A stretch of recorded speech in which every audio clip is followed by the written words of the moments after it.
बाहर निकल कर आ रहे हैं मतदान करने के लिए। तो वहीं लखनऊ की पूर्वी सीट से मैदान में नगर विकास मंत्री आशुतोष टंडन मतदान के लिए पहुंचे हैं। उनसे बात कर रहे हैं मेरे सहयोगी शैलेश अरोड़ा। सीधा लिए चलते हैं। बड़ा दिन है और प्रत्याशियों के लिए भी, क्योंकि जो उन्हें अपने उत्तर पुस्तिका में लिखना था लिख चुके। अब तो मूल्यांकन का वक्त आ चुका है। कैबिनेट मंत्री और भाजपा के एक बार फिर से प्रत्याशी आशुतोष टंडन जी हमारे साथ में है, मतदान करके आए हैं। मंत्री जी, कॉपी लिख दी है, अब तो मूल्यांकन होना है, क्या लगता है कितने अंक मिलने वाले? भारतीय जनता पार्टी को जनता का स्नेह, जनता का आशीर्वाद, जनता का समर्थन प्राप्त है।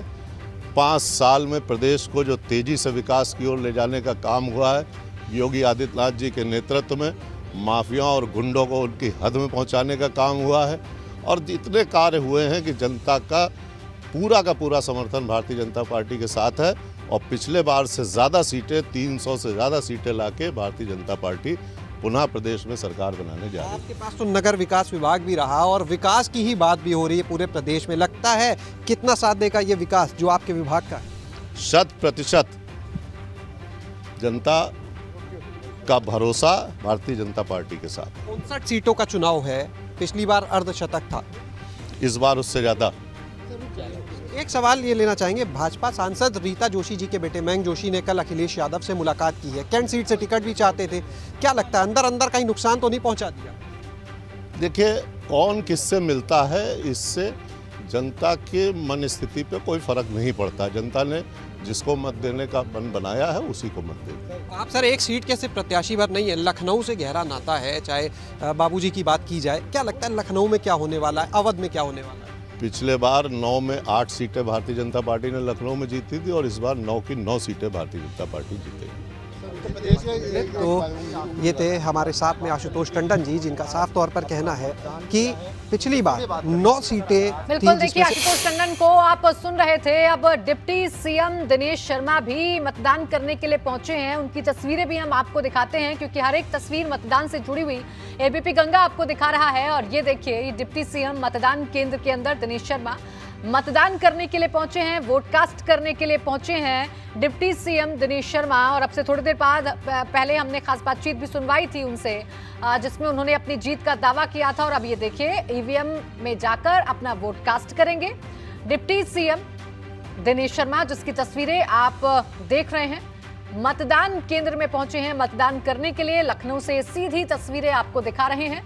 तो आज तमाम दिग्गज जिनकी साख दाव पर लगी हुई है मतदान केंद्र में पहुंच रहे हैं और एक एक तस्वीर हम लगातार आपको दिखा रहे हैं। डिप्टी सीएम पहुंच गए हैं लखनऊ के मतदान केंद्र में वोट डालने के लिए और अब उन्होंने अपना वोट कास्ट कर दिया है। तस्वीरें हम आपको दिखा रहे हैं, वोट कास्ट कर दिया है और वोट कास्ट करके अब बाहर निकल आए हैं डिप्टी सीएम दिनेश शर्मा। जैसा कि आप तस्वीरों में देख सकते हैं, मतदान केंद्र पर वो पहुंचे और उन्होंने वोट कास्ट किया। अपने परिवार के साथ वो नजर आ रहे हैं, वोट कास्ट करने के लिए पहुंचे और अब अपना वोट डालकर वो मतदान केंद्र से बाहर निकल गए हैं। डिप्टी सीएम दिनेश शर्मा जो कि मतदान करने के लिए पहुंचे लखनऊ के मतदान केंद्र में।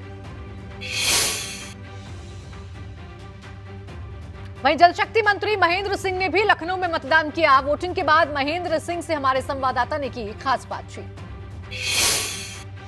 23 लाख हेक्टेयर जमीन सिंचित करके किसानों को लाभान्वित कराया हो और हर घर नल जल योजना जो चल रही है, इसलिए पूरे उत्तर प्रदेश की जनता चाहती है कि फिर से योगी की सरकार बने। लोगों में बहुत उत्साह है और उमंग है, धीरे धीरे लहर बढ़ती जा रही है और ऐसा लग रहा है कि चौथे चरण में सुनामी भारतीय जनता पार्टी की चल रही है। हम 350 के पार जाएंगे और फिर से योगी आदित्यनाथ जी के नेतृत्व में सरकार बनाएंगे। सर, विपक्ष महंगाई, बेरोजगारी और किसानों की जो समस्या है उसको लेकर बहुत मुखर है और वो आप पर लगातार हमलावर भी हैं। देखिए, जनता जिसके साथ है विजय उसके हाथ है और जनता ने तय कर रखा है। जनता आगे आगे है, बाकी सब पीछे पीछे है। और आज पूरी दुनिया में चर्चा चल रही है। ऑस्ट्रेलिया का सांसद भी उत्तर प्रदेश की तारीफ कर रहा है, विश्व स्वास्थ्य संगठन भी तारीफ कर रहा है। जिस तरीके से हम लोगों ने फ्री में जाँच, फ्री में दवाई और फ्री में टेस्ट करा के और उसके बाद हम लोगों ने डबल डोज की इंजन ने डबल डोज राशन जो दिया, डबल इंजन की सरकार ने, उसका उसका भी लोगों के मन में प्रभाव कि जीवन और जीविका दोनों ने जिन्होंने हमको बचाया है, उसके लिए कम से कम एक वोट तो देना ही चाहिए। और हमको लगता है कि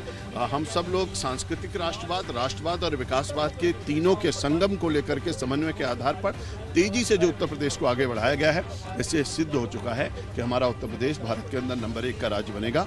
$1 ट्रिलियन की इकोनॉमी होगी और सभी क्षेत्रों में उत्तर प्रदेश का चतुर्दिक विकास होगा। 1 डिस्ट्रिक्ट 1 प्रोडक्ट ने क्रांति उत्तर प्रदेश में मचा दिया है, सब कुछ बदल दिया है। जहां पर हम लोग ईज ऑफ डूइंग बिजनेस में 14वें पायदान पर थे, दूसरे पायदान पर पहुंच गए हैं। जहां हमारी बेरोजगारी की दर 17.5% थी, घट करके 4.5% पर आ गई है। और इकोनॉमी का जो स्तर 6ठे पायदान पर हम थे, आज दूसरे स्थान पर पहुंचे।